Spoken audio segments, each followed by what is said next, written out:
बुद्ध आणि त्यांचा धम्म. प्रथम खंड, 5वा भाग. सिद्धार्थ गौतम बोधिसत्व कसे झाले. बुद्ध आणि त्यांचे पूर्वकालीन या भागातील 4था भाग उपनिषदे आणि त्यांची शिकवण हा बघणार आहोत. फ्रेंड्स, या आधीच्या भागामध्ये आपण ब्राह्मणे हा भाग बघितला होता. जर तो तुम्ही बघितला नसेल तर प्लेलिस्टमध्ये जाऊन बुद्ध आणि त्यांचा धम्म येथे जाऊन तुम्ही हा व्हिडिओ बघू शकता. चला तर मग आजच्या नवीन व्हिडिओला सुरुवात करूया.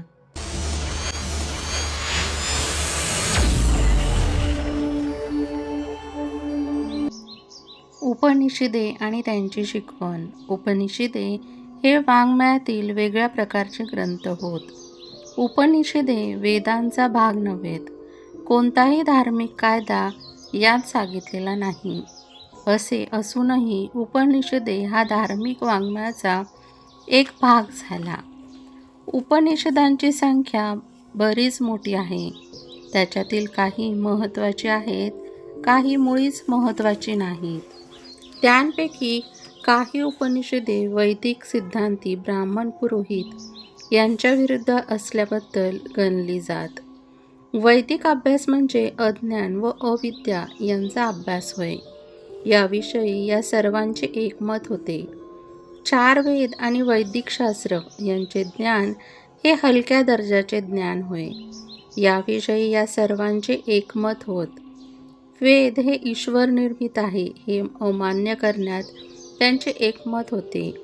यज्ञ व त्यांचे फल, औद्धवर्धक वैदिक आहुती आणि ब्राह्मणांना द्यावयाची दक्षिणा या ब्राह्मणी तत्त्वज्ञानातील मूलभूत गोष्टींना चिटकविण्यात आलेले सामर्थ्य नाकारण्याच्या बाबतीत त्या सर्वांचे एकमत होते. तथापि उपनिषदांचा काही मुख्य विषय नव्हता. त्यांनी केलेली चर्चा ब्रह्म व आत्मा यांच्यावर केंद्रित झाली आहे.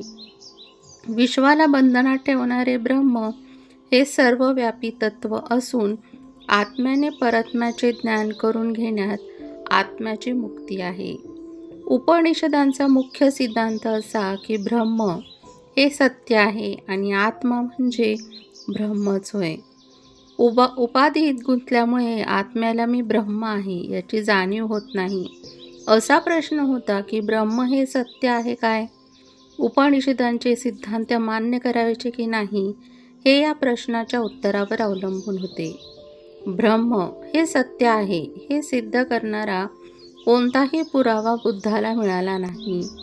म्हणून उपनिषदांचे म्हणणे त्यांनी अमान्य केले. उपनिषदांच्या कर्त्यांना याविषयी प्रश्न विचारले गेले नव्हते. असे काही जे प्रश्न विचारले गेले होते ते असे होते. अशा प्रकारचे प्रश्न याज्ञवल्क्यासारख्या महर्षीला विचारण्यात आले होते. बृहदारण्यकोपनिषदांत याज्ञवल्क्याने महत्त्वाची कामगिरी बजावली आहे. त्याला विचारण्यात आले, ब्रह्म म्हणजे काय? आत्मा म्हणजे काय? या प्रश्नावर नेती मला माहीत नाही, मला माहीत नाही एवढेच याज्ञवल्क्य सांगू लागले.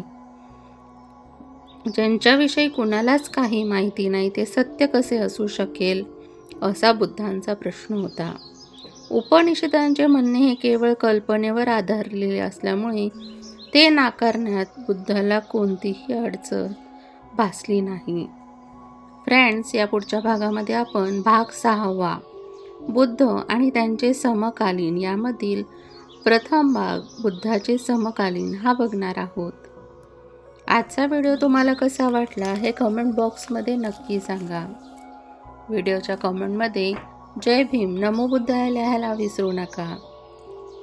व्हिडिओ आवडला असेल तर व्हिडिओला लाईक करा, चॅनलला सबस्क्राईब करा आणि बेल आयकॉन दाबायला विसरू नका, जेणेकरून सर्वात आधी नोटिफिकेशन तुमच्यापर्यंत पोहोचेल. व्हिडिओ बघितल्याबद्दल धन्यवाद.